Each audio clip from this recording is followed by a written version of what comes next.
mereka tinggal di situ menantikan janji Bapa. Yang demikian katanya, telah kamu dengar daripadaku, sebab Yohanes membaptis dengan air, tetapi tidak lama lagi kamu akan dibaptis dengan Roh Kudus.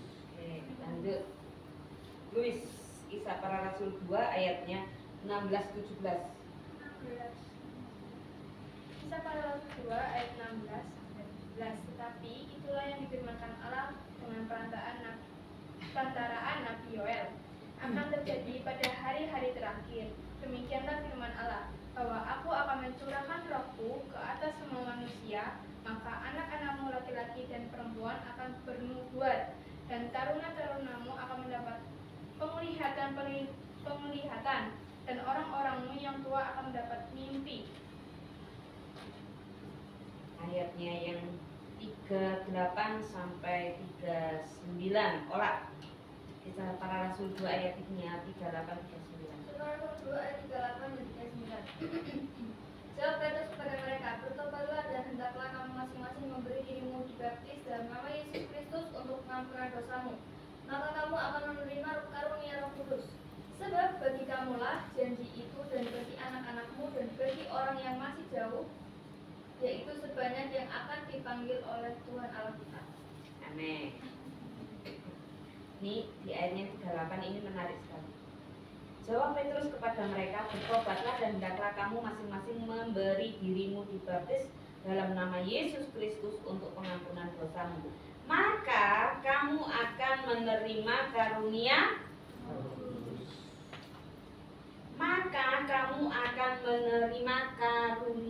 Roh Kudus. Itu seperti hadiah, ya kan? Hadiah yang cuma-cuma, nggak usah bayar. Itu hadiah cuma-cuma, nggak usah bayar. Jadi Roh Kudus itu, Tuhan kan berjanji, kalau aku naik ke surga, aku akan memberikan Rohku. Bahkan sebelum lahir Yesus, Nabi Yoel pun sudah menubuatkan itu, bahwa bukan hanya para murid ya, tapi di mana tadi, di yang dibaca Luis itu, nah itu kan bukan hanya murid-murid Tuhan Yesus kan di situ ya. Janji Tuhan itu, aku akan mencurahkan rohku ke atas semua manusia. Anak-anakmu laki-laki dan perempuan akan bernubuat, dan teruna-terunamu akan mendapat penglihatan. Dan orang-orangmu yang tua akan mendapat mimpi. Jadi orang yang mendapat penglihatan, orang yang bernubuat, pasti dia dipenuhi oleh Roh Kudus. Amin.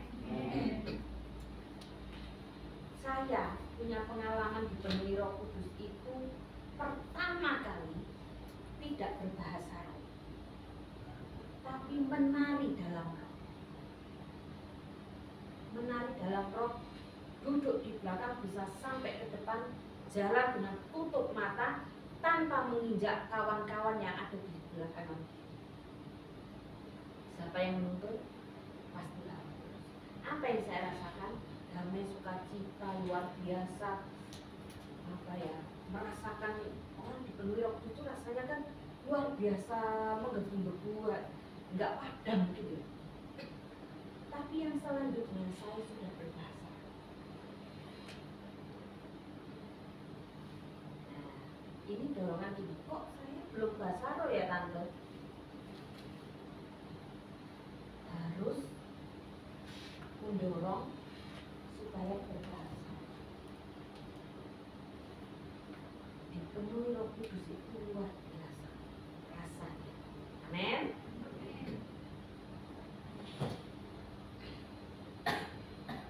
Kenapa sih kok kita belajar tentang Roh Kudus?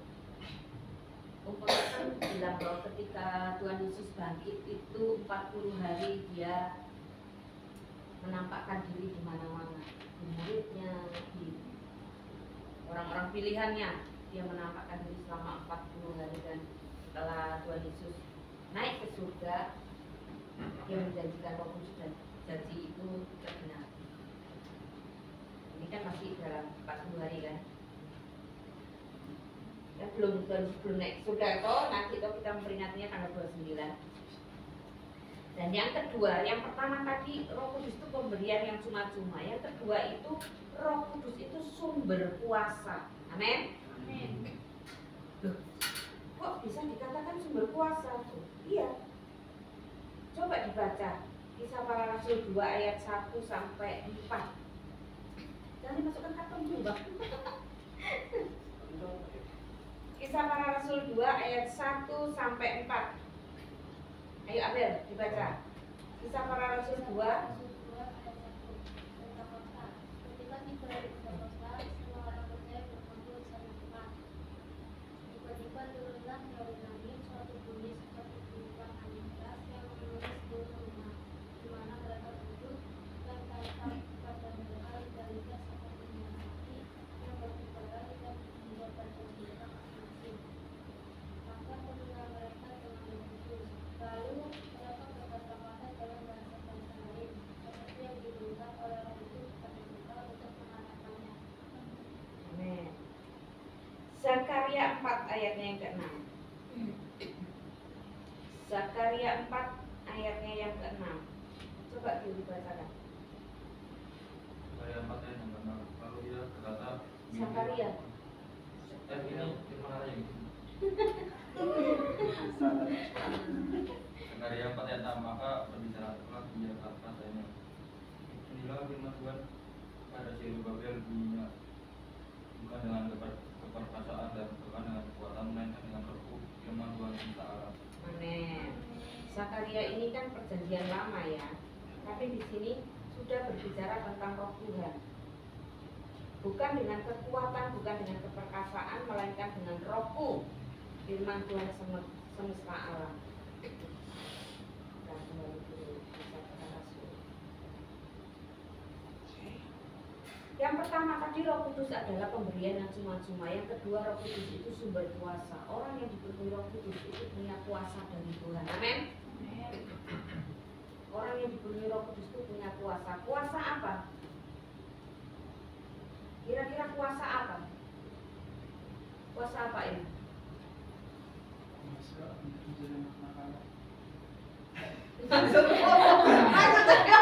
Ya, kuasa untuk mendapatkan janji-janji Tuhan. Amin. Kuasa apa? Luis. Kuasa mendoakan. Aku bisa doang. Kan? Kuasa apa? Kuasa untuk usir setan. Haleluya. Dulu ya, Kuasa apa Les? sama kayak orang Mesir? setan. Ada lagi? Agil itu pasti. Kuasa apa, Gil? Menerima kuasa apa? Bukan orang kita. Aku kita doang yang gini. Gak bisa. Kan semuanya nih, kan salah. Carlos? satunya. Carlos deh. Minum racun nggak kan? Nah, salah itu mencobai Tuhan. Bon. Ini berat. Nah, itu kan belum selesai firman itu, tanya kontas. Firman itu belum selesai. Iya ya om. Abel menyembuhkan. Dokter. Yang agak lain, Jessica apa? Kuasa lain. Hah? Apa? Bisa mengajar, kuasa mengajar. Apa, Jess? Coach. Apa? Lagi mampet. Menerima kuasa yang kita terima kan banyak. Kuasa menjangkau jiwa. Woi. Itu harus penuh dengan kuasa. Kuasa apalagi? Kuasa menyembuhkan. Oh ya. Kuasa mengusir setan. Kuasa membangkitkan membangkitkan orang mati. Kuasa mengatasi masalah. Oh, ya kan itu kan Roh Kudus yang menuntun. Kadang hikmatnya Roh Kudus itu yang kita perlukan. Dunia ini kan kita punya masalah kan? Gak mungkin orang itu gak punya masalah.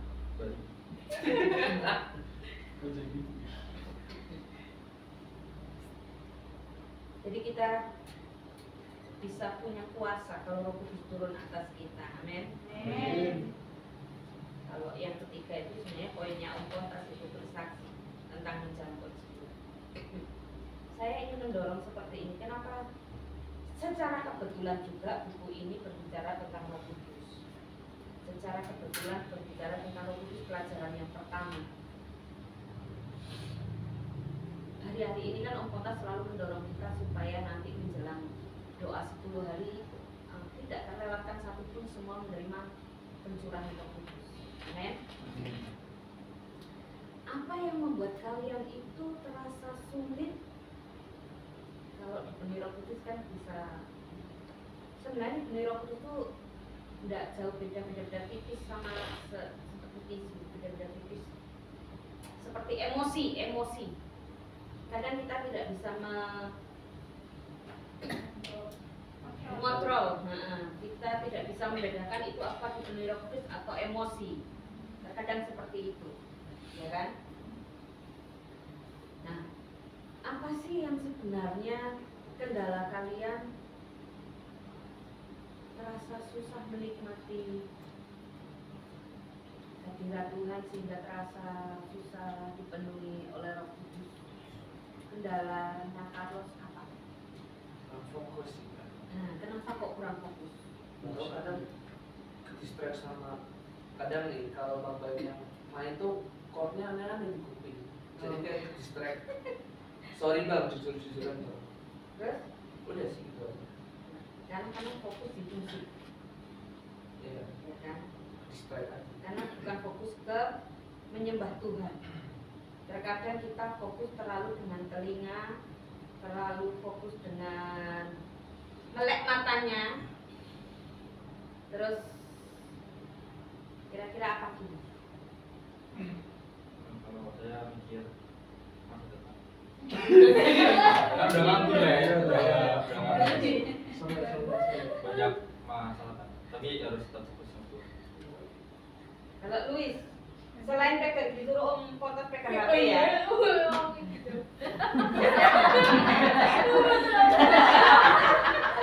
Satu. Megang HP satu. Yang kedua itu sering kaget gitu loh. Ada orang tuh masuk di sini, habis itu sebelah itu apa bahasa roh gitu loh, tante. Di sebelahmu sopo? Ya nggak tahu, soalnya misalnya di sana ada orang yang berbahasa roh di sini, kaget loh jadinya gitu loh tante. Sampai ini siapa ya? Gitu Ya, kayak buat terus gitu. Kepo. Gitu. Kalau orang Selain musik loh. selain musik kan beda. Aduh. Bapaknya Tapi memang yang bikin kehambat itu main musik, jadi nggak bisa fokus penyembahan. Berarti kamu harus WL.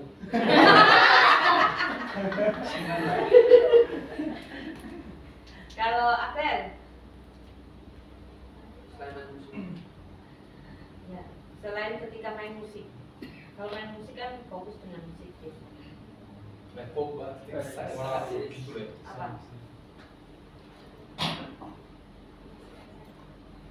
Oh, bisa setan. Kamu bisa Aduh. bikin setan. Gimana? Sebelahnya Padahal kalau penyembah di sini,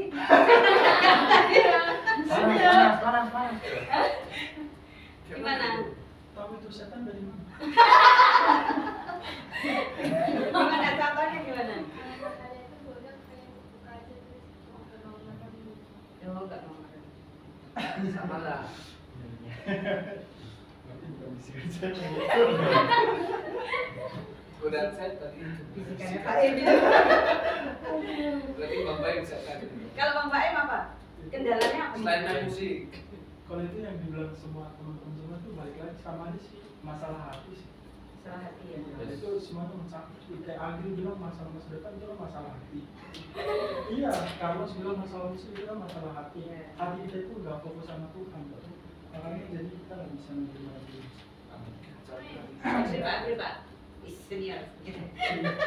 Kasih Bapak tuh. Betul tentang hati kita ketika kita datang dengan berbau berat. Terkadang kalau kita tidak dipenuhi sulit untuk mendapatkan firman Roh Kudus itu karena kita fokus pada titik masalahnya kita. Akhirnya terkadang dibilang bahwa kita bawa semua beban kita kepada Tuhan, tapi kita fokus kepada titik masalah itu yang buat kita untuk sulit untuk mendapatkan apa yang dalam bahasa itu. Jessica. Kalau aku sih lebih ke malu kan. Terus Maksudnya malu untuk mengucapkan gitu kan. Kayak dulu kan waktu SMA itu pertama kali dapat kan, hari pertama doa 10 malam juga itu kejadiannya. Hari pertama udah ini dari awal sampai akhir berbahasa roh, dari awal doa kan sampai akhir berbahasa roh, terus besoknya pas hari keduanya malu buat didengar orang lain lagi, jadi menahan diri gitu loh, menahan hati untuk tidak berbahasa roh, malah aku menahan gitu, nggak mau nanti diajain, nanti dihujat gitu. padahal GEJ di sana dengan bahasa roh nggak asing toh, nggak asing kan, Pentakosta sekali kan di sana. Masih didapati loh GEJA yang masih kayak Protestan yang tidak berbahasa roh, masih pakai hidung-hidung jemaat, itu masih ada seperti itu. Tapi yang benar tuh GEJA itu Pentakosta, bukan Protestan.